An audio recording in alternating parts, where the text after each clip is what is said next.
Cosa per poi ringraziamo il Signore come il buono sapete la panamosha. Cosa per Grenfell shouldn't just be remembered, Grenfell should be struggled for. The need for struggle upon the basis that power concedes nothing without demand.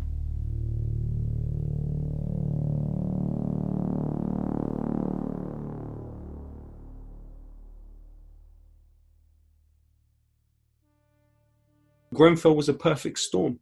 You had the deregulation, you had the attitude towards people in social housing in a borough where the life expectancy has 20 years difference between people that live here and people that live in the south part of the borough. Literally, people here are expected to live 20 years less. But the perfect storm came together with austerity to the fire brigade, leading to a situation where you had £100 million cut, had 1,000 jobs cut, you had 10 fire stations closed, 29 fire engines lost, situation where the walkie-talkies that people went into the building with were not working. You had something like 1 in 5 frontline firefighter jobs lost since 2010. And also you had the stay put policy, which was disastrous. By 1:23 a.m., it was deemed to have failed, but it stayed in place until 2:37 a.m. At that point where it was taken and changed at 2:37 a.m., there was still 107 people in the building, and only 36 of those people survived. One of the findings of the first phase was that the doors were non-compliant, that the windows were non-compliant, that the gas pipes being exposed in the hallway of the block were non-compliant, and of course the materials that were in the walls, the cladding, the PE Renabond Arconic with 6 millimeters of polyethylene in it was non-compliant, and the Celotex RS5000 was also non-compliant. Now, if that many things about that building were non-compliant, how many other buildings are there in this country that are non-compliant? How is the government living up to its part and its side of the deal for the social contract? The right to administer life has to be dependent on mechanisms within the law that protect people from companies doing what they want. That's a really core, basic premise of the society that we live in. We defer to the government to regulate in such a way that we can rely on them to keep us safe. And in the case of Grenfell, we saw the most flagrant example of corporate irresponsibility, certainly within our lifetimes. There's many things that could have been done differently and many things that went wrong. In terms of how we deal with those things, we would need political representatives that are not wedded to this same necropolitical way of arranging life. And the social contract is basically rendered non-existent. It's between corporations and people, but the suicidal state is in between people, is between the people and between the corporations. The corporations are being allowed to regulate themselves. The corporate, Celotex put a post on their website in 2011. The post read in the following way, and it's not paraphrasing it.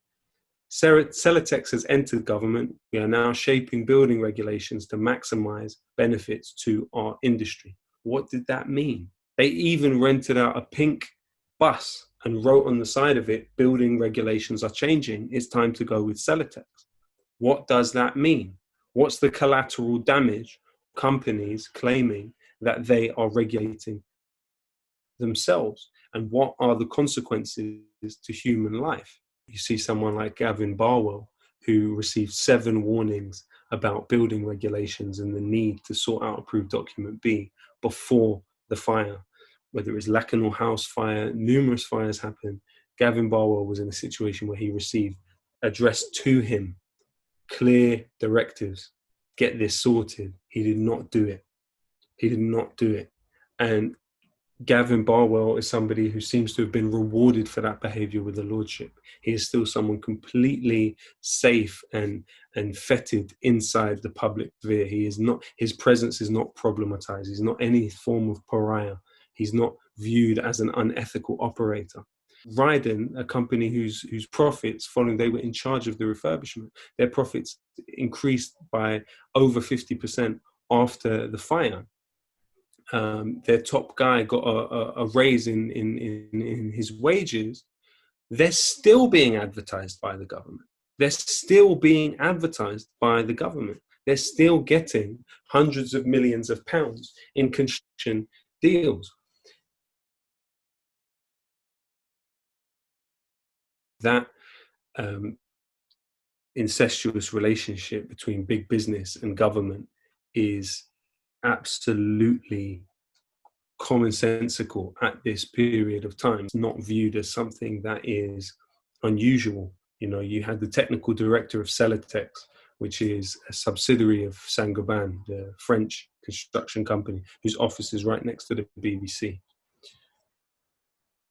Their technical director, Mark Allen, was an advisor to Sajid Javid, the housing minister at the time of Grenfell, on building regulations. Has that connection been problematized adequately by the media? I don't think it has. This is the same company that, in the case of the class action which is being brought against these companies in the United States, tried to argue seriously that the people that died in Grenfell died from pre-existing health conditions. This is what Saint-Gobain, this company, tried to say. I think it is an utter indictment of the media, and to be honest, the left in this country, that these companies' names are not household names.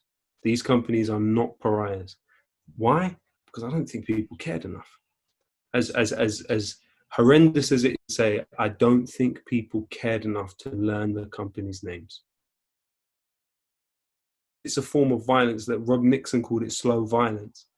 Generally, people don't pay the same kind of attention to it as they do to the spectacular violence. And that is our struggle, to make invisibility visible in a way that people can see and that people understand what is being done to them.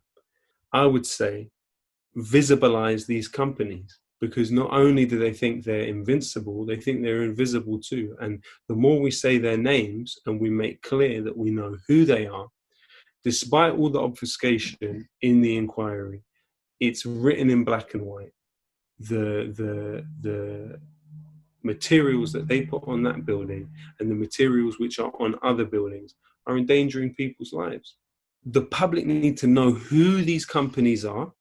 The people who are being employed to put stuff on the side of buildings need to know who these companies are, and they need to take stances. And there needs to be the mechanism and the relationship whereby the public see them, the general population see themselves in this community.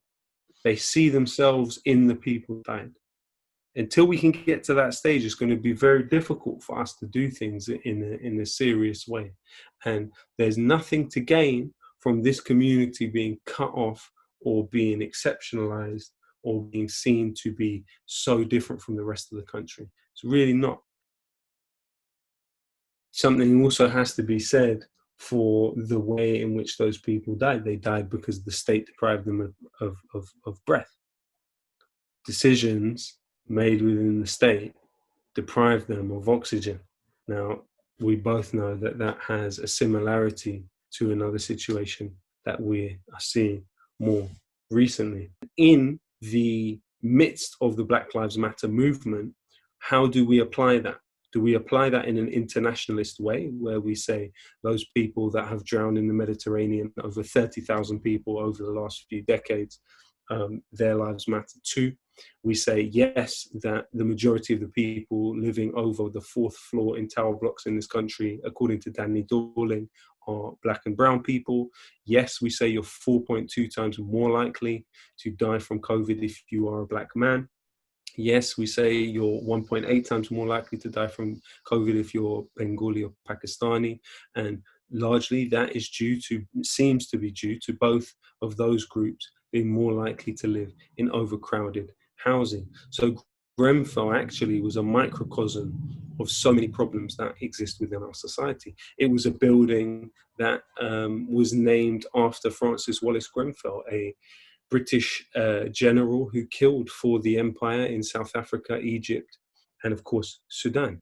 So there's so many things that are contained within the disaster that we saw 3 years ago on Sunday. It's not just about a loyalty to the people that died. It's about a loyalty to each other. It's about what kind of society do we want to live in? Do we want to live in a society where the walls could kill you? Do we want to live in a society where 2-year-old children are dying in the situations that several of them died at Grenfell? No, we don't want to live in that situation. We want to live in a place where people have the right to life. And unfortunately, in the case of Grenfell, that was taken away from those people. This is Lowkey, and I'm sending a big shout out to the Canary. Please support them in everything they're doing, because too often we daily are taking in the opinions of billionaire tax exiles who do not have your best interests at heart. The Canary is working tirelessly to try and bring the stories to you, which the mainstream media is ignoring. It's the only place, for instance, that published anything about the links between Arconic, the company responsible for the cladding at Grenfell, and the F-35 fighter jet. It is the only news organization which has brought to you information about so many important stories that the mainstream media just will not tell you. So please support independent media and support the Canary.